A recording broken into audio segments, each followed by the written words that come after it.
So I just came out of Toy Story 4, and I thought it was pretty good. I think Pixar has kind of finally found its footing again. I thought Incredibles 2 was kind of just okay. And it made me start to think, how good was Pixar back then? Which, for some weird reason, made me start to think about Ratatouille.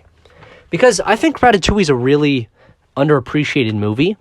I think everyone understands that it's a really good movie. But I just don't hear anyone talking about it a lot, right? So, I'm going to start making a series of videos about Ratatouille, Because why not?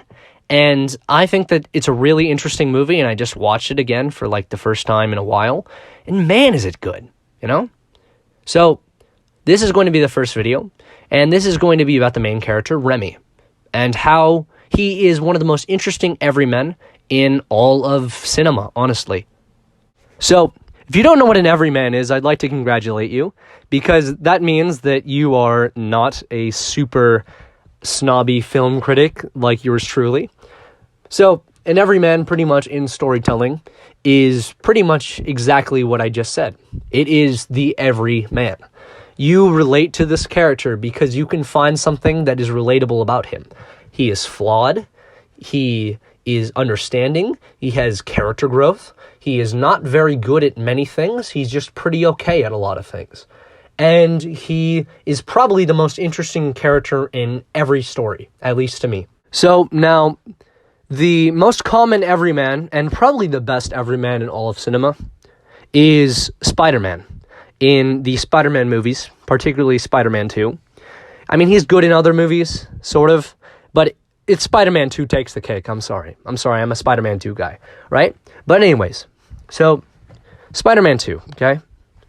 Spider-Man is the most famous everyman because he probably is the best one, right? But I want to tell you why I think that Remy and Spider-Man are fundamentally different types of everyman, right? So Spider-Man, I think the most interesting part of Spider-Man is that he is incorruptible regardless of how bad everything around him gets and how bad his life gets, right? But that is similar to a Superman, right? And Superman's not interesting, right? But I think what makes Superman and Spider-Man different and what makes Spider-Man interesting is that Superman is able to take all of this, the weight of the world. He's able to be incorruptible because he's pretty much a god, right? But what makes Spider-Man interesting is that he takes what the world, can throw at him, and he is incorruptible even though he shouldn't be, right? He is just a man. He is just an everyday person like any of us. He could be anyone, right? And that's what's inspiring. He is inspiring because any of us could be the type of person that's incorruptible, right? That is unstoppable, right? He's probably just the Rocky of superheroing, but he's more inspiring because he's more relatable, I guess. The Italian Stallion, don't get me wrong, he's incredibly relatable, but not all of us are heavyweight champions, but all of us can be nerds sometimes, and all of us could have the small, slim chance of just having fate turn into our luck or maybe our misfortune, depending on how you see the origin of Spider-Man, right? But anyways, I think what's different about Remy is that Remy is not incorruptible. Remy does not try to be good regardless of how long he is. He is a cynic. He constantly is reluctantly doing the right thing. He constantly is finding opportunities to cave in and is only stopped by his own guilt and the ghost of Chef Cousteau, ? I don't really understand, right?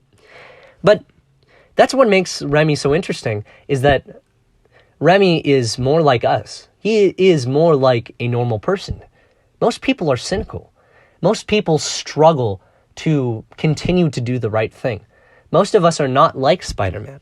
Most of us don't have Spider-Man's courage, like Remy. Most of us are complaining a lot of the time. Most of us annoyingly complain, kind of like Remy. And, of course, that might not work for some other characters, being a cynic. It kind of gets annoying sometimes in storytelling. But I think it works for Remy because, of course, Of course, the food critic with a passion, with a dream, the guy who's good at cooking, is going to be a critic. I mean, look at me. I have a passion for movies. And what am I doing right now? I'm critiquing a movie.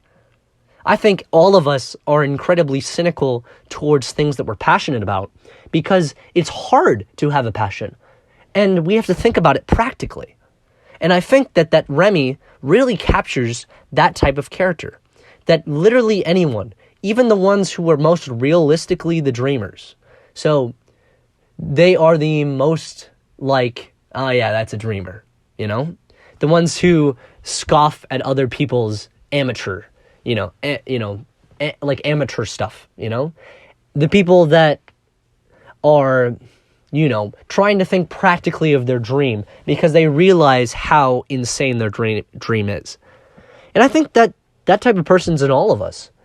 I think that type of person is in anyone who's ever had a passion or an ambition, even if it's just settling down with a family, And I think that that's what makes Remy an incredibly likable and interesting character. Because at face value, he doesn't feel like he should be likable. But you grow to like him and grow to be inspired by him because not only is he able to accomplish his dream, he is able to do it without being all of the time incorruptible, right? Spider-Man struggles throughout to be incorruptible, but at the end of the day, he becomes that. And on top of that, he accomplishes his passion, which is doing the right thing, being the right person, right?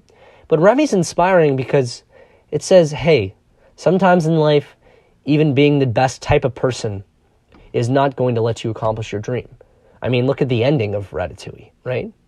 But hey, sometimes still having a passion will lead you to a point of happiness. Even if doing the right thing or being incorruptible doesn't. And man, is that a really intense life lesson to give someone.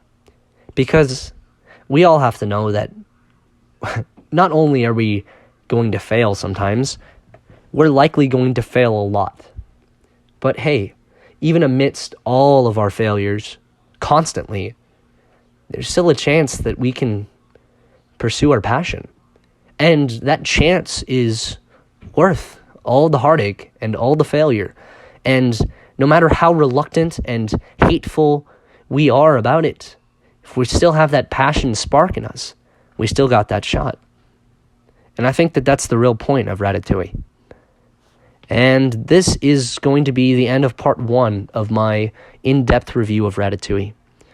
I really like this movie, and I'm really excited to be looking over it. If you like this, like and subscribe. I got a solid 1 subscriber right now. So, yeah.